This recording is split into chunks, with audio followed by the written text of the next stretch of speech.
Pertama yang perlu kita lihat bahwa letak geografis Kabupaten Toba ada banyak daerah yang prasarana dan infrastruktur termasuk jalan yang kurang baik. Kita ibaratkan misalnya Meranti Tengah. Lalu ada lagi desa yang sama sekali saya kira fasilitas jalannya kurang baik. Misalnya Napajoreng. Ada lagi Sipagabu di Kecamatan Nassau, ada juga Liat Tudung. Kemudian beberapa desa lain yang prasarana jalannya memang sudah pernah dibangun tapi kemudian rusak dan kurang mendapat perhatian atau pembangunan jalan. Katakan misalnya 7 desa di Surungan.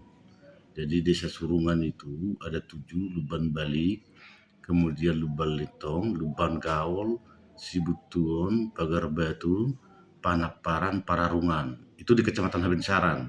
Tentu masih ada satu lagi desa yang jalannya memang sudah lumayan bagus dan saya pun pernah menyaksikan itu sedang dibangun dari daerah desa itu di daerah Pengunjungan, sudah lumayan. Kemudian beberapa desa lain yang tidak bisa disebut nama satu persatu masih ada yang kurang baik. Pertama itu yang daerah pegunungan. Jadi daerah yang agak bergunung di Toba ada beberapa kecamatan. Pertama Silain, Pitupuhan Meranti, Habinsaran, Nassau, Borbor. Kemudian ada lagi di arah Ajibata, tapi memang sudah lumayan lah saya kira prasarana jalan.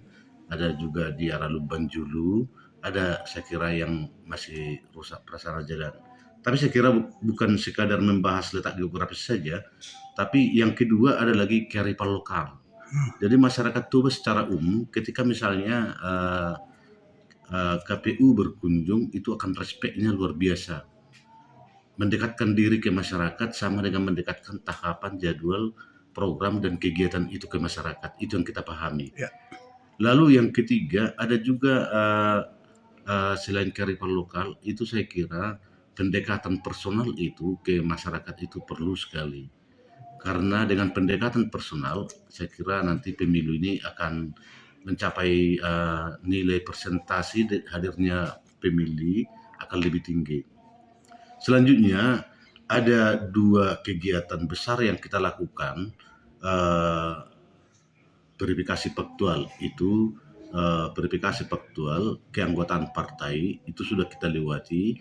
Kemudian ada juga verifikasi faktual dukungan calon perseorangan DPD. Ada beberapa nama yang disebut sebagai anggota partai dan pendukung dari calon DPD. Ini harus kita pastikan ke desa manapun harus dikejar. Kita tidak bisa mempermainkan atau main mata terkait ini. Kita harus jujur. Itu artinya bahwa KPU itu menjamin transparansi. Dan saya kira itu yang paling Dan lalu asasnya pemilu pun itu ada jurdil. Langsung, umum, bebas, rahasia. Itu kita kesampingkan dulu. Lalu jurdil ini jujur dan adil. Artinya kalau kita jujur, memang kalau mendukung ya kita buatkan mendukung. Lalu kalau tidak ya kita buatkan tidak mendukung. Lalu adil sama perlakuannya untuk semua calon, kan begitu. Sama juga perlakuannya untuk calon DPD. Lalu yang kedua terkait pekerjaan yang berkaitan dengan pencocokan dan penelitian data pemilih. Itu kita lakukan dan kita monitoring ke desa manapun. Termasuk misalnya ketika ketua harus ke Meranti Tengah bawa sepeda motor, jalannya pun ya agak rusak. Lalu ketika kita tidak jumpai penduduk yang berkaitan, kita jumpai ke sawah, ke ladang, itu hal lumrah. Dan saya kira itu memperkaya pengetahuan kewilayahan kita di daerah Toba.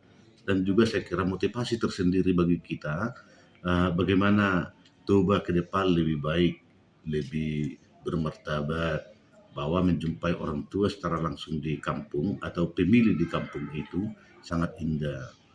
Lalu ada lagi saya kira yang menurut saya bahwa pekerjaan-pekerjaan di KPU Toba ini memerlukan perhatian serius dari eh, KPU terkait pelaksanaan tahapan dan jadwal. Kami sangat yakin di tingkat KPU Kabupaten Toba semakin respect dengan masyarakat, semakin dekat dengan masyarakat, yaitu kabar bahwa menjumpai orang tua secara langsung di kampung atau pemilih di kampung itu sangat indah. Lalu ada lagi saya kira yang menurut saya bahwa eh, pekerjaan-pekerjaan di KPU Toba ini memerlukan perhatian serius dari eh, KPU terkait pelaksanaan tahapan dan jadwal. Kami sangat yakin di tingkat KPU Kabupaten Toba semakin respect dengan masyarakat, semakin dekat dengan masyarakat, yaitu pemilih kita, maka saya kira pelaksanaan pemilih ini, terutama tahapan dan jadwalnya akan terpublish dengan baik ke masyarakat. Mudah-mudahan saya kira masyarakat Toba bisa kami puaskan dengan kerja-kerja kami, walaupun misalnya terkadang tidak semua desa bisa saya kunjungi. Tapi saya sebagai Ketua KPU masih berjanji ke daerah-daerah yang menurut masyarakat secara umum tertinggalkan, saya akan menjumpai. Ada beberapa kegiatan penting yang saya lakukan, termasuk menjumpai desa yang ada di Habinsaran, itu Surungan, itu sudah saya jumpai langsung. Kita usahakan tatap muka dengan kepala desa untuk meyakinkan bahwa kita respect dengan mereka. Kemudian saya juga mengunjungi desa Luban Pea semalam, walaupun tidak ada SPPD, nggak apa-apa lah. Yang penting saya kira data pemilih itu akurat, bisa dipertanggungjawabkan. Lalu saya juga ke Meranti Barat dan beberapa desa lain di daerah Toba. Kemudian yang daerah Habornas, Habissaran Nesau Borbor, yang Nesau saya kira desa tertinggal itu Sipagabu, Lihat Tudung, Napa Joreng, Siak Tarasa, itu sudah saya lewati keseluruhan. Kemudian untuk kemudian hari, saya yakin saya akan lebih respect lagi kepada semua teman-teman yang ada di desa. Yakinlah, saya putra desa, saya juga merasa bahwa desa itu bagian penting dari kehidupan saya. Nah, dalam perjalanan itu pihak abang juga harus kadang-kadang harus menginap ya, bahkan tidur di mobil kadang-kadang seperti itu ya. Ya. Jadi masalah perjalanan kita kan tidak bisa jamini kita pulang hari.